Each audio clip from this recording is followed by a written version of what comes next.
Welcome, everyone. I'm Dr. Basil Considine here from the ACU Online Writing Center, and I'm joined by my colleague, Dr. Melissa Atkinson, the director of our online library at ACU.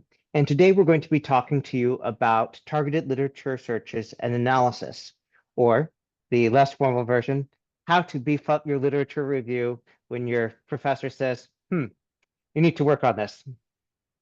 So we're going to be talking about a number of things today, but I do want to highlight that this is a follow-up to an earlier webinar that we did last year. Now, there's some things that cosmetically are going to be a little different there because the search interface that we use at ACU has been upgraded, and you'll hear more about that in a bit.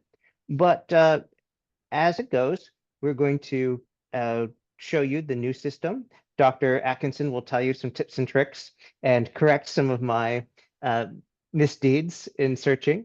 And our first set of objectives here is going to be to review the purpose of a literature review, understand where and how to do certain aspects of that, and talk about how to identify weak passages in a literature review. So we'll be looking at a set of text, and then we're going to come back in a couple layers. So the action, and here's what we do with that will be in our part two. Part one, we're going to be talking about some of the whys and the details of how to follow up on these principles.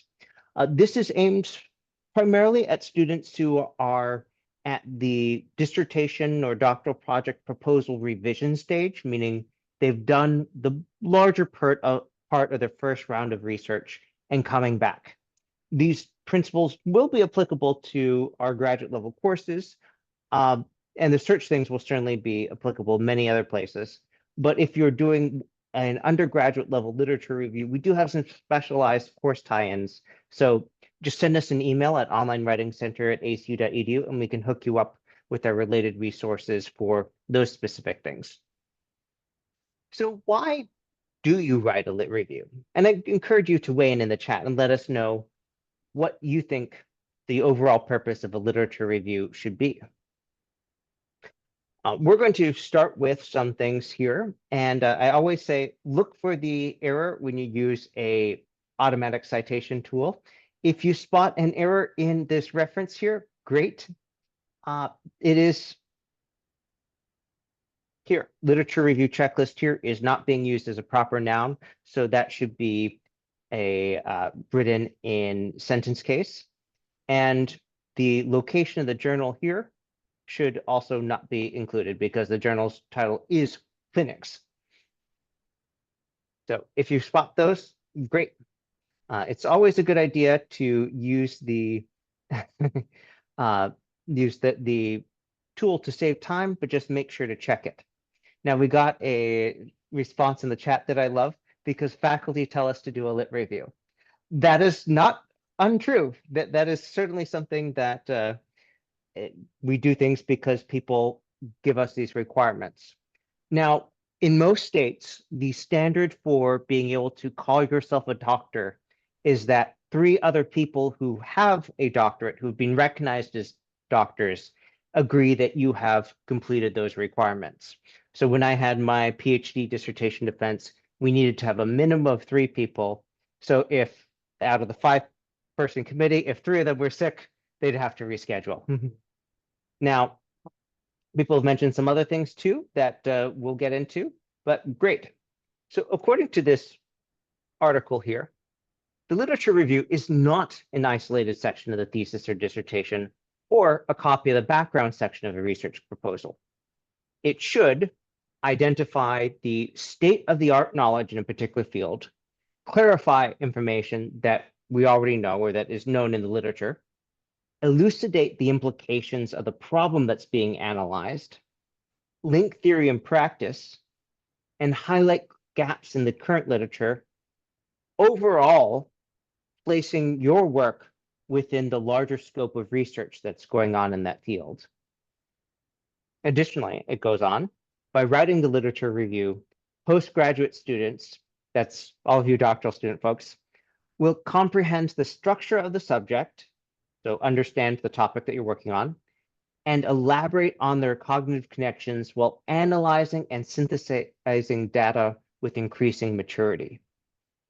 You learn a lot from doing a lit review. You learn a lot about what's been tried and worked, what's been tried and doesn't work.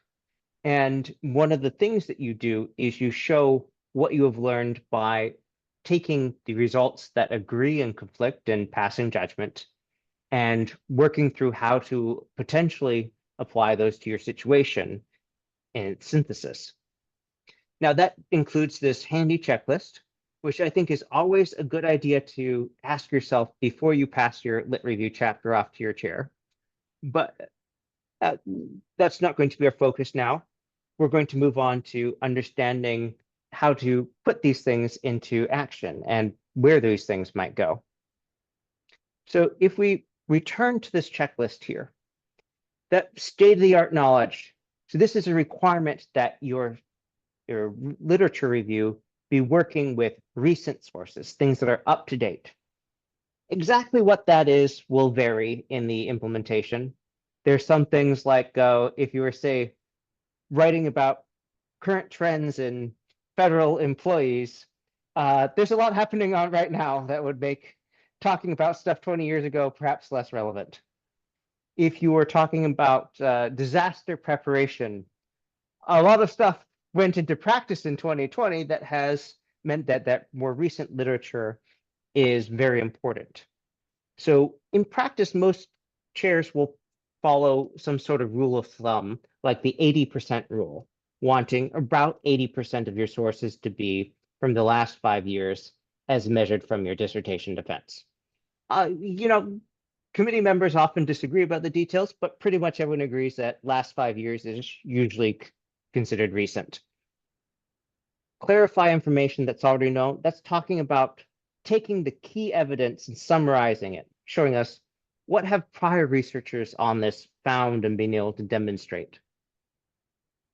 Tell us about the implications of the problem being analyzed. And that's going to be some part of repeating what other people have said, but you're also probably applying to a different context than what other people have had. So you're going to be assessing what is relevant, what is not.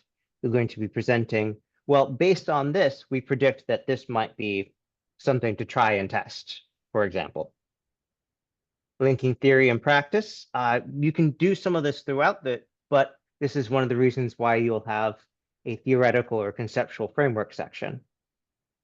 Highlighting gaps in the current literature and how your project relates to that, very important. That's going to be some of the analysis you're being asked to do. And then comprehend the structure of the subject. This is actually a common reason that students get referred to me, where it's not that they don't have the information somewhere in the lit review, but that it's not clear how it fits together. And so creating a clear logic that guides the reader between key points and makes it clear what the key takeaways are, that's an important thing to do.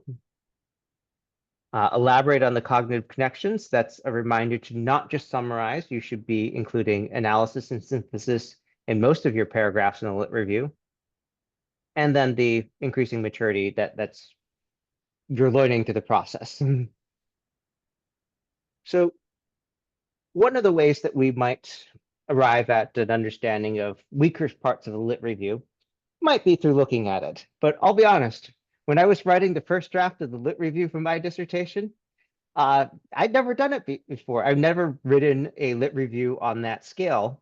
And there were a lot of things that after my professor sent me feedback, I looked at it and said, that's absolutely right. I feel really embarrassed. Yes, this paragraph should have more than one citation. I should explain what this thing is. And so however you get it, at some point, someone will say to you in the process, oh, I think you want to strengthen your lit review. This even happened to me when I was submitting a journal article to Maryland Historical Magazine. I said, well, I think I've done this well, all the readers should understand. And then the editor pointed out, hey, we've got a lot of people who just love history, but don't really study it. It would be really helpful if you explained who these people are. And that was fair. And the article was better for that feedback and my acting on it. So we're going to take a sample of text here, and I'd like you to look at it and say, what do you notice here? Is there anything that you see where you think, hmm, that's odd, or that seems conspicuous? And if you're not wanting to share that observation publicly, you can always send me a private message. And I see I'm starting to get a couple of those.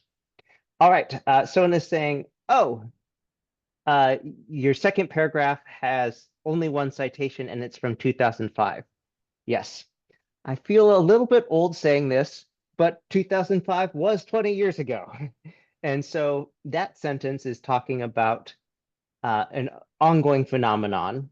And there have been a lot of cultural changes that when we're talking about what the average college student does and doesn't and what they feel, 2005, it might still be true, but it'd be really helpful to have something more current. So another person pointed out limited citations. Absolutely correct. In general, we should be backing up factual statements on a sentence by sentence basis. We also have some sources that aren't being clearly identified, and Bean, Spady, and Tinto all wrote and published a lot. So I'd like to know which specific idea and version of that. So having publication years would be helpful. There's some statements like multiple studies. Is that Bowman and Culver saying that? Is that you as the writer showing that?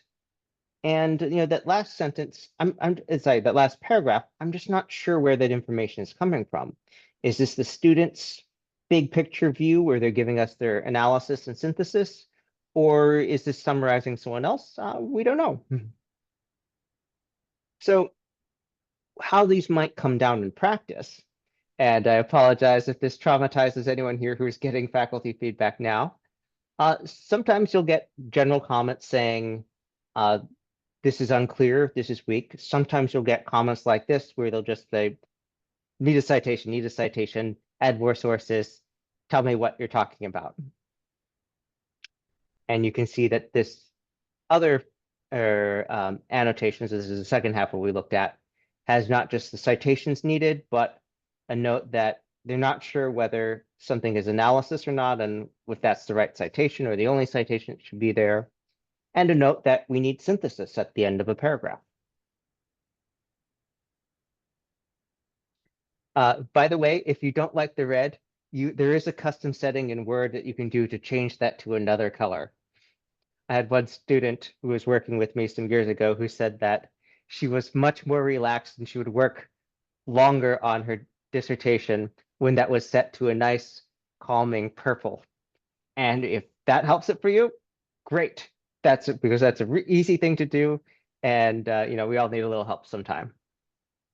Now, you might get this feedback and say, oh gosh, what was I looking at when I wrote this text? This was my reaction many times to when I'd been working after midnight on my dissertation. And then in the morning I said, I know I looked that up. Clearly I did not write it down. Shoot, which source was that again? So that's when we're going to talk a little bit about how to search for related literature. We won't get into the mechanics just yet, but we're going to talk about how to begin. And so that's partly a question of looking at where you're looking and what the advantages and disadvantages of that are. And at this point, I'd like to ask my colleague, Dr. Atkinson here. There's been a lot of evolution in search engines and what they include and don't over time. And I know that some students maybe go to something just because of familiarity. What would you say to someone who comes to you and asks, should I be using the distance education portal? Should I be using the main library site? Should I be using Google Scholar? Where should I go to do my searches?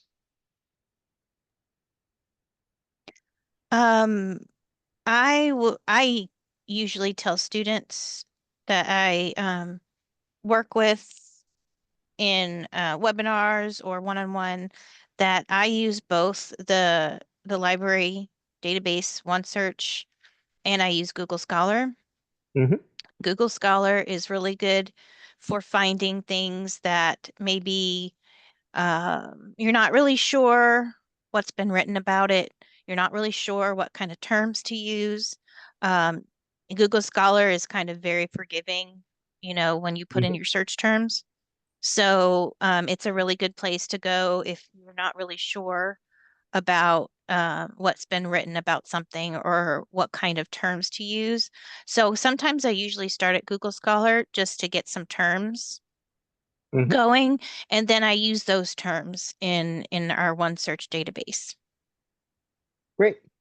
And I got a private message from a student mentioning that when they use Google Scholar, they'll sometimes see an article that they want to get, but that there's a fee to get there. And I know that it's possible to integrate Google Scholar with library catalogs so that it then takes you to the library to access that. For someone who wants to do that, is there a good starting point, like a page they should look at or someone they should reach out to? Um, I I think there might be instructions on how to do that um, somewhere on the distance learning portal, but I can give the instructions are pretty simple. If you go to Google Scholar, there's a hamburger symbol, the three horizontal lines at the top left. If you click on that and then you go to settings, there's something called library links. And if you click on that, um, you can type in Abilene Christian University and whatever pops up, you check all the boxes and then you click on save. And that means that when you do a search in Google Scholar, if it'll kind of talk to our authentication service, which uh, for articles is our journal finder, which you might Mhm. be familiar with if you do any kind of searching in OneSearch. Um, and if you click on that, it'll take you to Journal Finder where you can get to the full text if we have access to it. Awesome. Thank you. So actually, before we go here, so in our discussion before this webinar, you mentioned that you had a suggestion about the sample strings that I have here, which are an example of something that a student who was working with me brought in and said, hey, here's what I'm searching for. And you had a specific suggestion about including some simple additions to these searches. Would you mind Yeah. telling the students about that? Yeah. So in our database OneSearch, whenever you put in your keywords, you're going to want to um, put them together with the word and. Um, and that is because that is how our database works. It uses Boolean, and Hmm. is a Boolean term, and so is the word or. And you want to include those because you want to separate those keywords, especially if you have them in quotes. Um, and that's going to help you separate those terms so that they're not like smushed together. Um, like like you do Google Scholar, you don't have to use those words, but you do in our database because if you're going to add anything, if you want to put in some ors, you're going to have to use the words and as well, um, because our database um, doesn't have a way to tell what you want to emphasize and what you don't want to emphasize, like Google Scholar does. So in the search box on the left, I would put campus, recreation, and higher education and retention. Hmm. And I'm going to mention this a little later, but I would probably put in some synonyms for higher education, like Hmm. universities, colleges, community college, post-secondary, things like that. Awesome. Thank you. And I've shared a link in the chat to, I think, a very helpful explanation of Boolean terms with the graphic that I remember when I was a graduate student first learning about them, that I found that graphic to be very helpful. All right, so some suggestions from me. By default, when you're working on your literature review, search for peer-reviewed literature. There may be stuff that you're working for with that is not, where you're examining government documents, reports, statistical data and such. But in general, I've found that the weeding through the chaff, I know when I'm searching for those things, and otherwise it just saves me a lot of time to have that checked. Um, there will be exceptions, but for many things, you want to decide what your threshold is going to be for recent literature, and that will depend on your topic. But search with that in mind. Uh, I've had people tell me that they went down rabbit holes of reading early 20th century literature, like stuff about education for the 1920s, which is fun for recreation. But they were meeting with me because they were trying to finish their dissertation in 3 months. So probably not the most relevant to professional doctorate there. And this is something where Dr. Atkinson and I were discussing, and where depending on, are you working on the research for your overall lit review or doing a major overhaul, or you're doing a more targeted search? Because full text, that will exclude things that we don't have direct access to, but there may be something that's, especially for very specific things, you might be looking for something where we don't have that journal subscription, but you can still get a copy of the article in a couple days via interlibrary loan. Dr. Atkinson, would you say a little bit about interlibrary loan? I know that involves a different office, but uh, I know that when I was doing my undergrad, I would have to pay out of pocket for interlibrary loan because it was all photocopies being FedExed around and stuff. What is interlibrary loan like today? So students can request articles, book chapters, and books through interlibrary loan. It's a free service, so you don't have to pay for it. And I'm putting a link in the chat that is the interlibrary loan guide for online students. So it should have information there on how to request something. Um, and we have a system, um, a web-based tool that you will put your requests in, and it has information about that and links. So if you if you find something that you can't access the full text immediately, you can request it through interlibrary loan. And the wait time that the interlibrary loan department um, gives for articles is about 5 to 7 days, and sometimes it's much shorter than that because of getting things digitally. Um, and for books, book chapters is the same, about the same. And for books, that might be a little longer. Okay, thank you very much. And this last one, I think we kind of covered that earlier. We want to search for keywords that match the requirements of whatever you're doing. And that can be tricky with the multiple terms that are sometimes used to describe things, as Dr. Atkinson referenced earlier with using Boolean terms, so higher education, college, university, and so on and so forth. Combining multiple search terms, touched on that as well.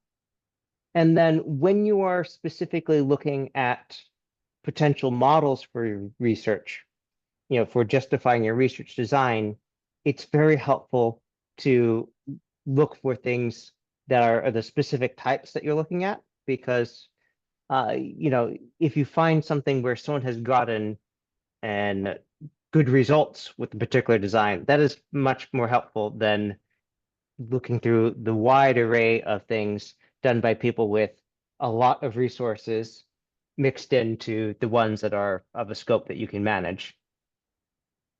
Now, I have here a screenshot of an example search here, and you can see that helpfully, the one search will now highlight matches from the search that you do in the results, which helps with my scanning through this.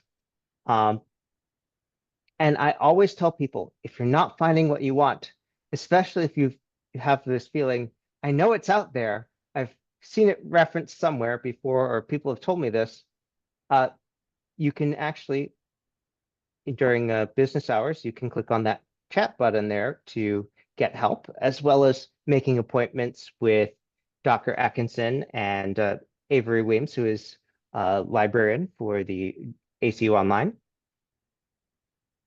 And now we're going to move into part two. And the structure here, beyond these larger objectives, the structure is we're going to talk about making an action list from the prior feedback.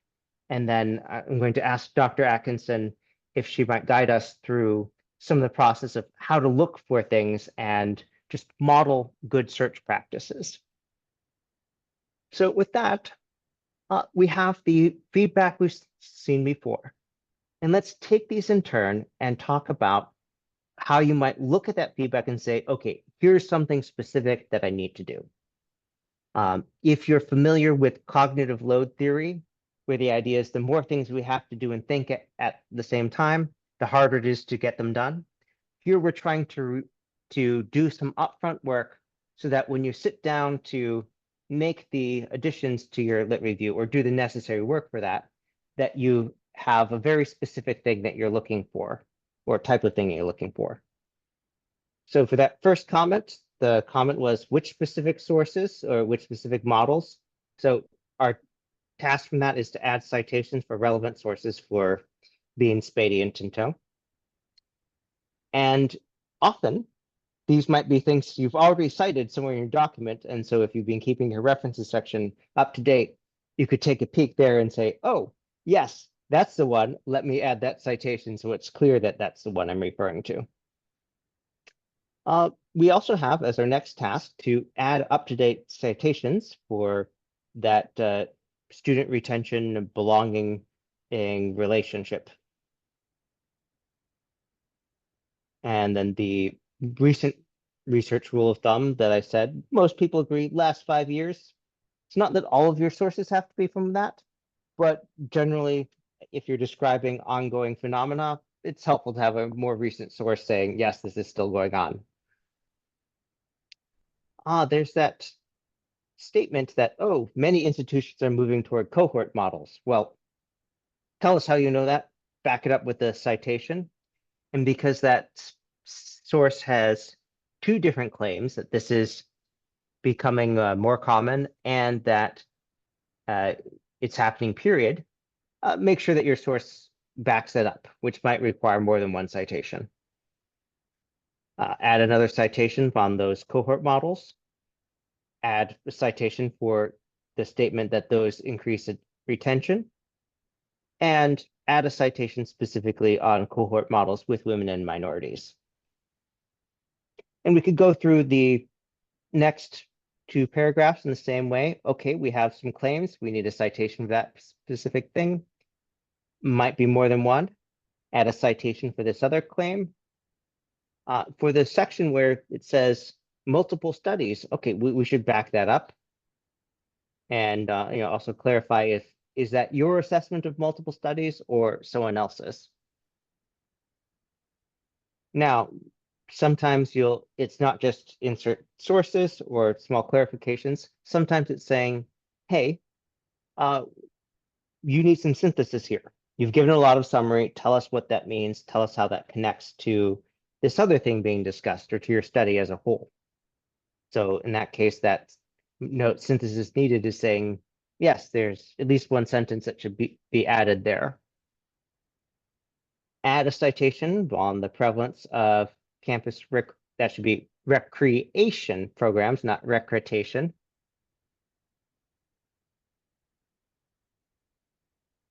And then to back up these particular claims that they're boosting retention and that newer ones are better.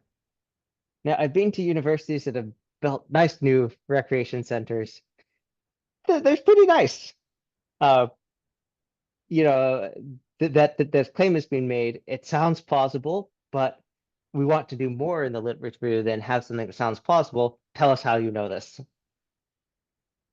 Now, if we're to summarize those, our general themes of what needs to be done is to take things that you might know from prior reading, You might know from prior courses.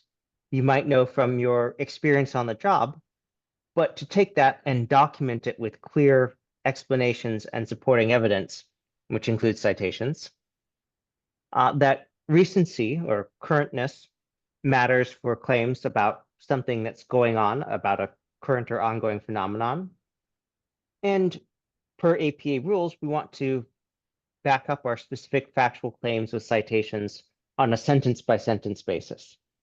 Unlike, for example, Chicago Manual of Style, we don't have retroactive footnotes that are encompassing everything in the paragraph.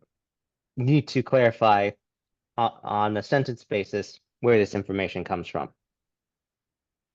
Now, if you were doing this in, let's say you come to the writing center and you get this feedback or something to this effect, ultimately there's going to be some research involved. And we want to recognize everyone's different expertise and also when you want to go and get that specific expertise.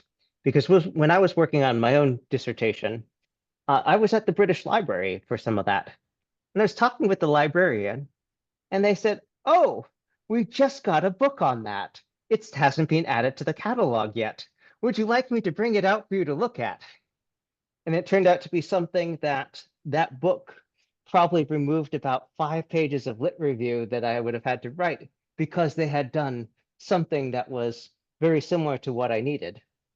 And so with that and other things in mind, I'm going to ask my colleague, Dr. Atkinson, to how we might go about doing address some of these gaps in the literature review documentation, just for the uh, examples we're talking about. But I'm looking at my clock, and we do have room if you want to share any general advice as well.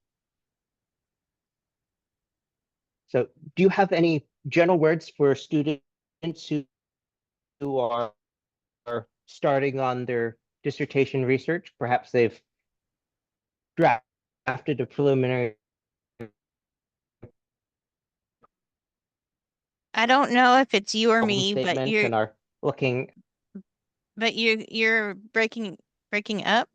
So I Oh, I didn't apologize. catch a whole lot of what you said. I just heard my Okay, name, so okay. I'll repeat that and hope that the signal is better here. I was just saying that. Um, do you have any general tips for doctoral students who are starting their dissertation research journey? Perhaps they've written a problem statement or a draft of that, and now they're looking for additional information on the literature. How would you recommend that they start? I would say they would start their searches broad, determine what their keywords are from their topic, um, and use those keywords to do a search in our database in Google Scholar. Um, and research means that you're going to search again and again. You're not going to get everything you need in one search. Um, I know that's what we call our database one search, but uh, that's not um, for you know that's not to explain what research is. You're Mhm. going to have to try different terms, try different ways of um, combining the terms, using different terms at different times. So that's usually the hardest part of research is determining what terms to put in the search box. And Mhm. if you find that you can't get a really good, decent search results from what you're putting into the search box, then that's when you can ask us for help. We have several ways for you to ask help, and I think that's on the next slide, but um, so you can book an appointment with me or Avery. Avery is here with us today. And Avery is really good at helping students learn how to use Zotero. And if you have been thinking about it, or if you're not quite sure what it is, it's a citation management system. It's free. And Avery is very well versed in how to use it. So if you are thinking about using it, you're not sure, it does have a bit of a learning curve, but she's really good at helping you how to figure it out and how to use it. And it saves you a lot of time in the end. Thank you. And I'm really good at helping students with um, maybe narrowing their search, maybe finding things that may be very difficult to find just because of the topic, um, and that kind of thing. Hmm. Thank you. Well, would it be possible for us to look at one or two of the items on this list and just talk through some of the process by which a student might look for not the first set of examples that will require looking at the many things that those authors wrote. Hmm. But let's say we took the second example of looking for an article that would back up that claim about the sense of belonging increasing. And Hmm. might you guide us through some of the searches you might use to start that process? Yeah. Um, so sense of belonging, um, I would probably start with using that term sense of belonging. And we're talking about higher education, so I would use higher education, probably using the or, which I think is on that other slide. Hmm. Um, so if you type higher education into one search and then you type or after it, it's going to give you like some suggestions of what to use.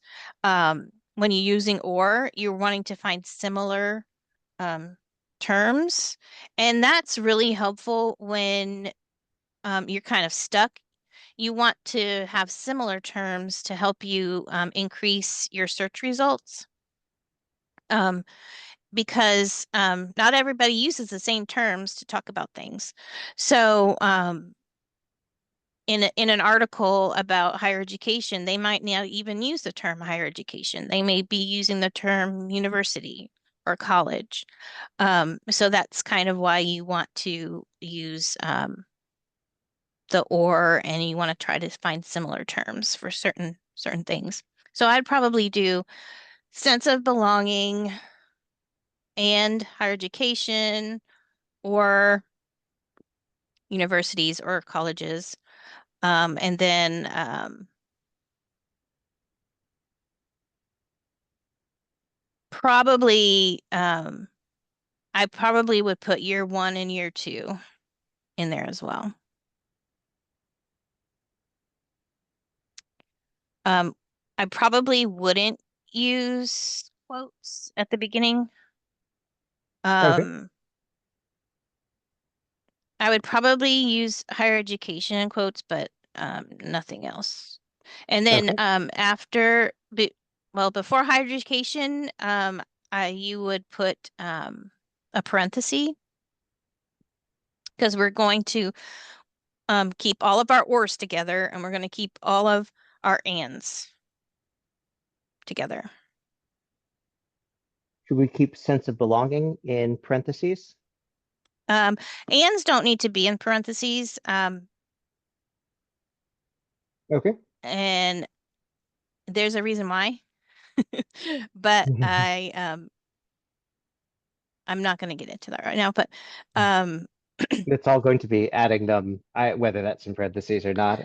I don't know if I would put year one and year two in quotes just yet, because Okay. year one could be freshman, year two could be sophomore. So I might have to add that in later. Okay. And then, of course, you're going to do your peer-reviewed um, filter before you start looking at anything. and then your time filter. You can do the source type filter. Peer reviewed gets rid of most things that are not journal articles, but you can put academic journals there. That'll help get rid of like dissertations and conference proceedings. Okay. And I see that our very first result here is an article from last year about residential college participation, sense of belonging, and academic learning, which sounds like one of those prompts that we were looking at. Yeah. And From even though we yeah. haven't specifically searched for it, this Now, second thing. I Mhm. want to point out that this system is new. We changed it in December. So if you're looking for the full text of something, you might want to, the way that you look for it now is under access options. So if you're looking for the full text, you would have to click on that link that says access options. And for this particular article, the PDF is available, so you would click on the PDF.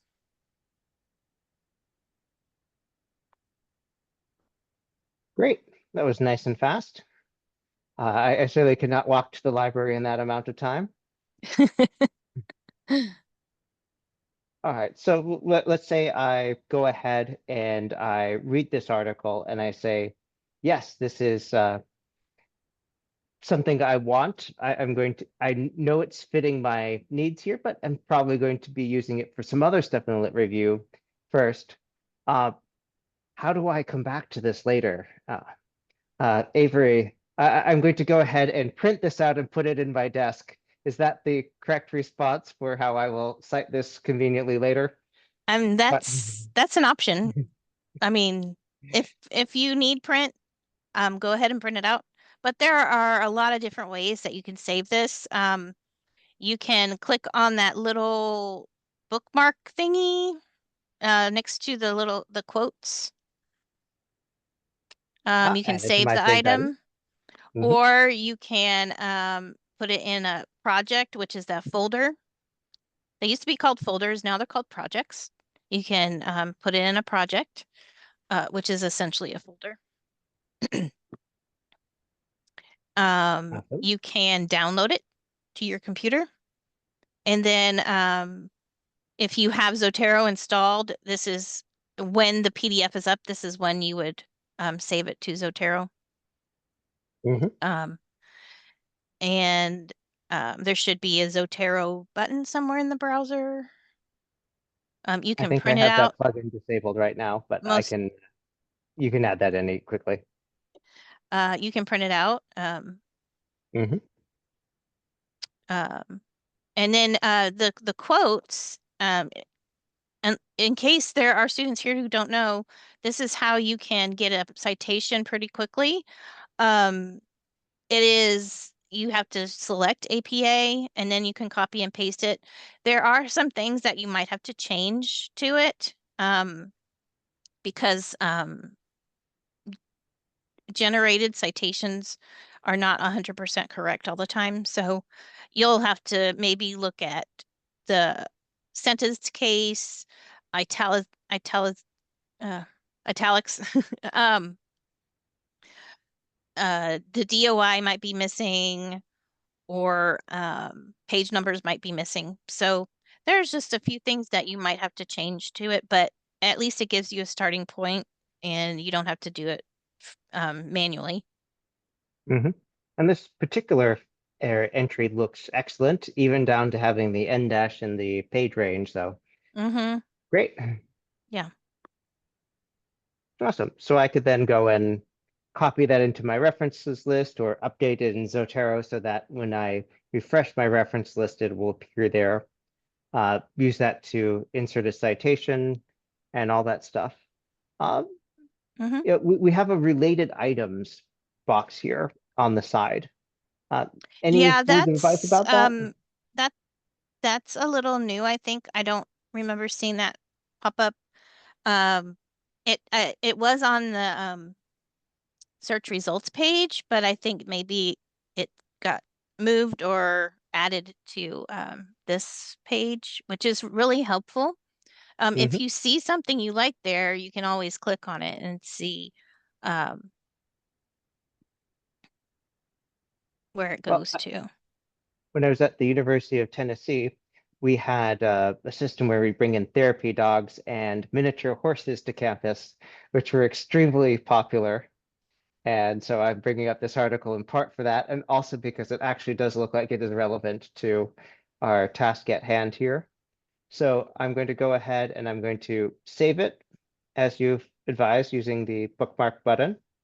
I'm going to add it to my project folder here. And I'm going to go ahead and save that to my computer so I have a local copy. And I noticed there that it proposed the same name as the last thing that I had downloaded. So I might change that later when you're grabbing multiple files. But I'll Yeah. also cite that here, making sure to select APA 7th edition as you suggested. And you know what? This is also looks like a perfect formatting here. So I'll grab Hmm. that and I can add it to my document. Great. So, Now, uh, the other thing mhm, that you might need to know, since this is a new system, is when you're in this PDF, we used to have something called permalinks. We are not using that term anymore because they're not really needed. All you have to mhm. do is go up to the browser bar and take that URL that's there, and that is how you can share that that article. And that's true for sharing search results, sharing an article that maybe doesn't have the PDF or you haven't clicked on the PDF yet. You can take that URL from the browser bar and that's what you share. That's what you can send to another person. You can send it to yourself. You can send it to your professor. Um, so we're not Okay. calling those permalinks anymore. We're calling them library links. Okay. Now, do those work for people who don't have an ACU login? No. Okay, so that's within our system, but if it's showing your professor, hey, here's the thing I found for the search assignment, that will the library link will work. Yes, it works for ACU people only. Great. Now, for anyone who is planning on a career in higher education and wondering about publishing, I'm just going to point out here that we have one professor here with their PhD, one person with a master's, and the rest of the people on this article had their bachelor's degree. And by the timeline of when it was first submitted, I imagine that most of those people were still undergraduate students, and then by the time it was finally published in the print edition that they had graduated. So if you're working with a professor who says, oh, I'm doing research on that, but you know, I'm looking for more staff. A lot of people will team up with a professor who's doing stuff that they're interested in, and then end up getting some publications this way where they jointly contribute to the research or the writing. We have a few more minutes here, so I would like to go back to the task list that we're at, if you will. Give me one moment to bring that screen up. So on, okay, this page here, we're looking for something involving cohort models. And I honestly have no idea what will come up when we do a search just for cohort model.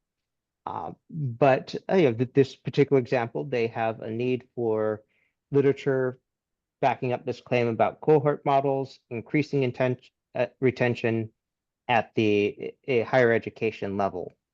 So if you don't mind holding my hand as we walk back through this.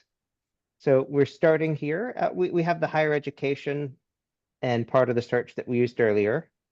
And so I'm just going to reuse it to I'm start. I'm seeing the Oh, ILL link right now. I'm sorry, wrong browser window. Hold on. I have too many library windows open, it seems. Okay, now can you see that? Yeah. Okay, great. Thank you for that catch. I've kept the higher education or university or college part of the string that you gave me earlier. Mm-hmm. And so now I have cohort model and retention. Now, if I just type those in, is there anything that sticks out when you say, might be helpful if you added another Boolean operator there, or should I just hit search and see what I get first? Yeah, my first thought is cohort model might not be something that um, is used consistently.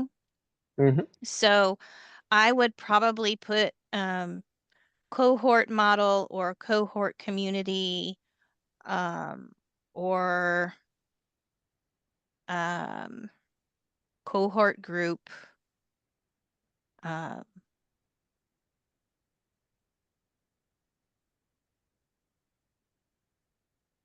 Okay. And of and course, I probably wouldn't put quotes around them just yet. okay.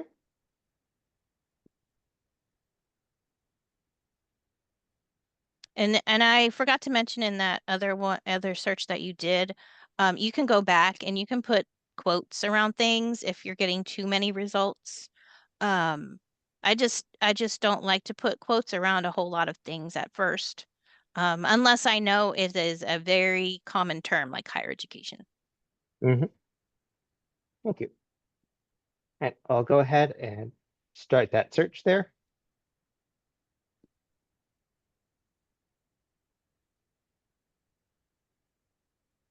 And wow, almost 500,000 results. Yeah. Um, I mean, of course, you would do your time filter, your source type filter, and then you would probably want to think about putting some quotes around things. I usually scroll down the page for a little bit, kind of to see what kind of terms are being highlighted. Hmm. Um, I and it see this looks, article we looked at earlier from a different search. So definitely, so I would probably put um, co cohort model, cohort community. I would put those in quotes, just because the results seem like um, they're not connecting those together.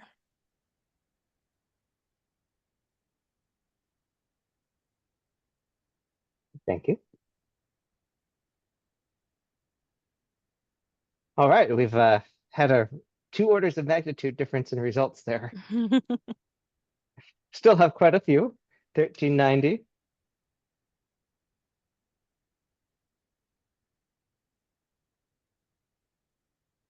So I'm scrolling through as you suggested, and I see cohort intervention. Ah, that is something that I remember being mentioned in their text. So I'm going to open that in another tab, come back to it later, show more results. Ah, they talk about STEM later in context of cohorts, perhaps. Um, so we can definitely go through here. Um, I do want to emphasize to the students here that we're doing a very quick run through this, but you can sign up for an appointment with Avery or with Dr. Atkinson and really delve into this, including if you have uh, examples of the things that you're trying to find more of. What sort of help information is helpful if someone is reaching out to you via email and saying, I'm having trouble finding the things I want? Is it helpful if they give you, you mentioned you can copy this link from the search results. Is it helpful if they include that? Um, it could be helpful. N- I usually students usually don't send me their search results. They just tell me what their topic is, and Hmm. that's fine too. Because y normally if somebody sends a topic to me, I am not very familiar with it unless it's higher education or um, some K through 12 things. But I'm going to have to do a little pre-searching Hmm. before I answer them or before we meet um, for an appointment. So any information they can give me about their topic, what they want to focus on, maybe if they're thinking about what research method they want to use, that's helpful. If they can send me like their problem statement or, you know, any other information about their topic that I need to know. Um, Hmm. because you can give me your broad topic, but that's probably once we start talking about it, it's probably gonna, splinter into a whole bunch of different little things. Um, Hmm. so as much information as they can give me is going to be the most helpful. Great. Uh, I think we need to start bringing things to a close, but I do have an important question. Does the library charge for any of these lovely services that you're talking about? Like, do I need to start saving up for my next literature review, No, no, no, you don't. even if we're And we making an appointment with Avery? no, and we never want students to pay for any articles or a book chapter. Um, you might have to pay for a book now and then, but um, if you run into a paywall for an article, just let us know and we'll get it to you. Great. Well, thank you so much, Avery. Thank you so much, Dr. Atkinson, for joining us and sharing your insights into this and for issuing an invitation to our students to reach out and work with you on this. I'm always learning new things every time we talk, and I'm really excited to see what great surprises OneSearch has for all of us. Thank you for joining us today. Thank you for having me, and thank you And for with that, coming, everybody. thank you all. Have a good night.